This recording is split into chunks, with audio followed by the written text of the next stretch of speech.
The storm roared outside as Clara adjusted her coat, bracing herself against the bitter cold. Her mind buzzed with disbelief as the events of the last 24 hours unraveled her once stable world. She had been blindsided by betrayal. Her husband, Marco, a respected surgeon, had stolen the inheritance left to her by her late parents. The betrayal was more than just financial. Marco had fled with her younger sister, Julia, leaving Clara, pregnant and emotionally shattered, to fend for herself. Marco had always been charismatic, the type of man who drew attention when he entered a room. But it was his charm that Clara had mistaken for integrity. For years they had been the perfect team, or so she thought. Clara worked tirelessly as a nurse while Marco's career as a surgeon flourished. They had been building a life together, planning for their future family, and trusting each other implicitly. The breaking point came during a tense family dinner when Clara noticed the stolen glances between Marco and Julia. The truth revealed itself slowly, like peeling back the layers of a wound. One night, Clara returned home to an empty house. Her savings account wiped out, her family jewels missing, and a hastily scribbled note from Marco claiming he couldn't live in her shadow anymore. Clara was left in ruins. Julia had been her confidant, her partner in all things growing up. To see her sister entwined in such treachery was a dagger to the heart. But the final blow came when Clara discovered she was pregnant. Alone and with limited resources, she realized she had no choice but to fight for her and her unborn child's future. With determination, Clara left their home in the city and moved to a small rural town, where she threw herself into work. Nights were long, and the days were even harder, but Clara's resolve grew stronger with every passing moment. Her skills as a nurse were unmatched, and over time, she earned a scholarship to medical school. She juggled her studies while raising her son, Lucas, who became her beacon of hope. Years passed, and Clara rose through the ranks to become a renowned surgeon, respected not only for her skill but also for her resilience. Her name became synonymous with compassion and brilliance, and her journey inspired those around her. Meanwhile, Marco and Julia thrived on the fortune they had stolen. Marco, once hailed as a prodigy, became chief of surgery at a prestigious hospital, while Julia basked in luxury as his partner. Their betrayal, however, had left a stain on Marco's soul, though he buried it deep beneath his polished exterior. The twist of fate came unexpectedly. Clara had been invited to consult at one of the country's top hospitals on a high-profile case. The name of the institution sounded familiar, but it wasn't until she walked into the hospital's grand entrance that she noticed the nameplate. Chief of Surgery, Dr. Marco Ribeiro. Her breath caught, and memories of the past came rushing back. As Clara processed the reality of facing Marco again, her professional composure remained intact. She was here for her patients, not her past. But destiny, it seemed, had other plans. Clara entered the hospital's conference room with her head held high. The buzz of activity around her was deafening, but her focus was unshakable. The staff greeted her warmly, treating her with the respect she had earned through years of hard work and relentless dedication. She scanned the room for Marco, wondering how the man who had destroyed her life would react to seeing her again. It wasn't long before he appeared. Marco strode in with the same air of confidence she remembered, his tailored suit and well-groomed demeanor masking the man she knew him to be. For a fleeting moment, their eyes met across the room. Clara noted the flicker of recognition in his expression, quickly replaced by shock. He froze, his mask slipping as he registered her presence. Dr. Ribeiro. Clara greeted him coolly, extending her hand. It's been a long time. Marco hesitated but managed to recover, shaking her hand with a forced smile. Dr. Mendez. Indeed it has. The tension between them was palpable, though no one else in the room seemed to notice. Clara maintained her professional demeanor, refusing to let Marco see how deeply his presence unsettled her. She had worked too hard to let him rattle her now. The meeting proceeded as planned, discussing the complex surgical case that had brought Clara to the hospital. The patient was a high-profile individual, a prominent philanthropist involved in a car accident. The surgery would require a multidisciplinary team, and Clara had been specifically requested for her expertise. As the meeting concluded, Marco approached her, his voice low. "Clara, I didn't expect to see you here." "Life is full of surprises," she replied, her tone clipped. "Though I can't say I'm surprised to see you in your usual position." He flinched at the barb but quickly masked his discomfort. "Can we talk privately?" Clara's instinct was to decline, but curiosity got the better of her. She nodded, and they stepped into a quiet corridor. "You've done well for yourself," Marco began, his tone tinged with both admiration and unease. "I had to," Clara replied evenly. "Some of us don't have the luxury of running away with stolen fortunes." The accusation hung in the air, and Marco's confident facade cracked. "Clara, Save it," she cut him off.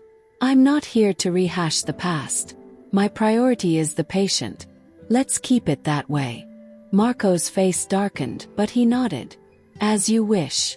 The days leading up to the surgery were a whirlwind of preparation.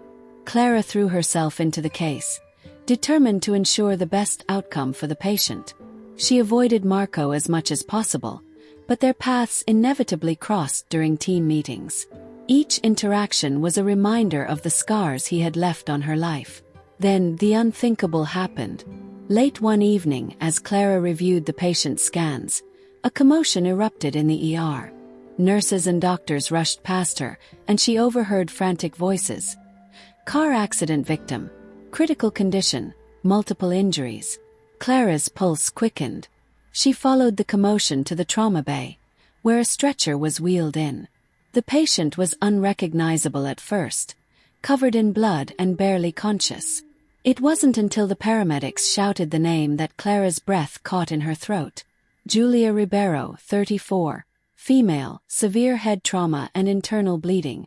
Clara froze, the name echoing in her mind like a cruel twist of fate.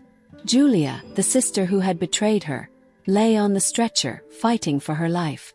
Marco burst into the room moments later, his face a mask of panic.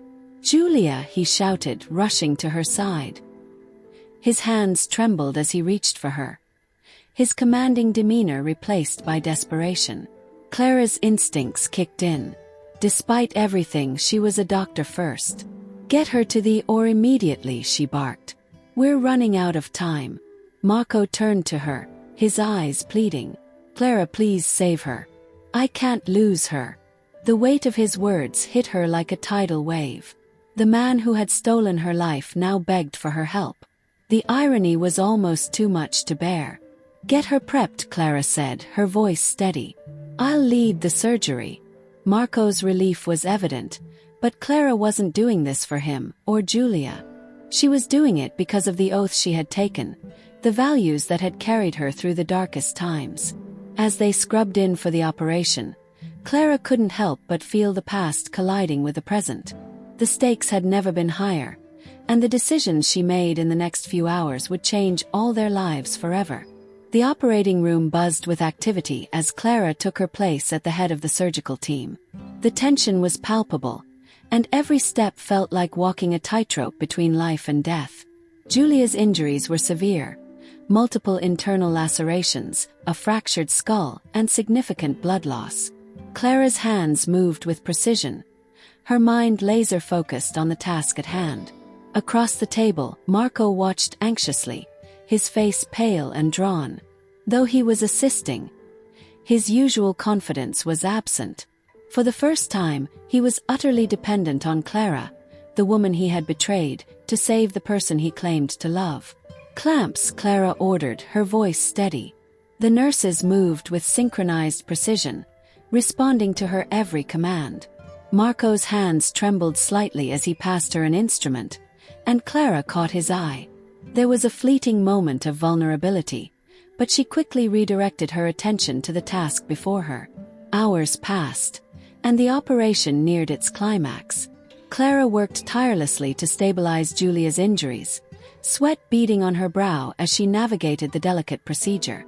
She could feel Marco's gaze on her, a mix of desperation and something else. Shame, perhaps? Regret? It didn't matter. Clara had buried those emotions long ago, replacing them with resilience and determination. "Bleeding is under control," Clara announced as she tied off the last suture. "We'll monitor her closely in the ICU, but she's stable for now." The room exhaled collectively, the tension dissipating. Marco sagged against the wall, his relief evident. Clara removed her gloves and stepped back, her professional duty fulfilled. But the emotional weight of the moment was far from over. Later that night, Clara stood in the hospital's quiet corridor, staring out a window at the city lights. The day had been one of the most grueling of her career, but also one of the most cathartic. She had proven, not just to Marco but to herself, that she was stronger than the pain he had inflicted. "Clara." Marco's voice broke the silence, hesitant and unsure. She turned to find him standing a few feet away. His usually confident posture slouched. "What do you want, Marco?" she asked, her tone sharp. He hesitated, his gaze dropping to the floor. "Thank you for saving her." Clara crossed her arms, her expression unreadable. "I didn't do it for you." "I know," Marco admitted, his voice barely above a whisper. "I've made mistakes, horrible mistakes, and I don't deserve your forgiveness, but I—" "Stop." Clara's voice cut through his apology like a scalpel. "This isn't about forgiveness. You destroyed my life, Marco. You stole from me, abandoned me, and left me to raise our son on my own. And for what? To chase some delusion of happiness with my sister." Marco flinched at her words, but Clara wasn't done. "I built my life back from nothing. I became everything you said I couldn't be. And now you want what? Redemption. Closure. You don't get that from me." Tears welled in Marco's eyes as he nodded. "You're right. I don't deserve it. But for what it's worth, I'm sorry. For everything." Clara stared at him for a long moment, her expression softening just slightly. "Marco, the damage you caused can't be undone. But I hope you realize now that your choices have consequences. Julia almost died today because of you." "I know," he whispered. "And I'll carry that guilt for the rest of my life." Clara stepped closer, her voice firm but calm. "Then carry it. Use it to become a better person if you can. But don't expect anything from me." With that, she turned and walked away, leaving Marco alone in the empty corridor. The weight of her words hung heavy in the air, a reckoning he would never forget. Weeks passed, and Julia began to recover. Clara visited her once, out of a sense of closure rather than obligation. Julia's frail frame and sunken eyes reminded Clara of how far they had both fallen from the sisters they once were. "I don't know what to say," Julia murmured, her voice weak. "You don't need to say anything," Clara replied, her tone neutral. "What's done is done. I saved your life because it was the right thing to do. Not because I owe you anything." Julia nodded, tears streaming down her face. "I'm sorry, Clara. For everything." Clara stood silently for a moment before turning to leave. "Take care of yourself, Julia. And if you're lucky, maybe you'll find a way to make amends with someone who still cares." As Clara walked out of the hospital for the last time, a sense of peace washed over her. The past no longer held power over her. She had faced her demons, confronted her betrayers, and emerged stronger than ever. Her life was her own now, and she intended to live it on her terms. Months after Julia's recovery, life began to settle into a rhythm again. Clara returned to her practice, immersing herself in the work that had always been her sanctuary. But the confrontation with Marco and Julia lingered in her thoughts like a shadow, refusing to fade entirely. She hadn't seen or heard from Marco since their encounter in the hospital corridor, though whispers of his struggles occasionally reached her ears. One afternoon, as Clara finished a routine surgery, she received an unexpected call. It was from a legal firm handling the estate of a recently deceased philanthropist. Confused but intrigued, she agreed to a meeting. What she learned left her stunned. The philanthropist, a retired judge named Dr. Helena Marquez, had been one of her patients years ago during Clara's early days as a surgeon. Dr. Marquez had quietly followed Clara's career, impressed not just by her medical expertise but by her resilience in the face of hardship. In her will, the judge had left a generous endowment to Clara, requesting that she use it to create a foundation to support single mothers and aspiring medical students. Clara sat in the lawyer's office, overwhelmed by emotion. The betrayal she had endured, the uphill battle she had fought, everything had led her to this moment. It was a second chance not only to honor her own journey but to create opportunities for others like her. Meanwhile, Marco's life had taken a downward spiral. After Julia's near-death experience, his career began to falter. Rumors of his negligence during her initial treatment had spread within the medical community, and though Clara had kept silent about the details, her presence during the surgery had drawn questions.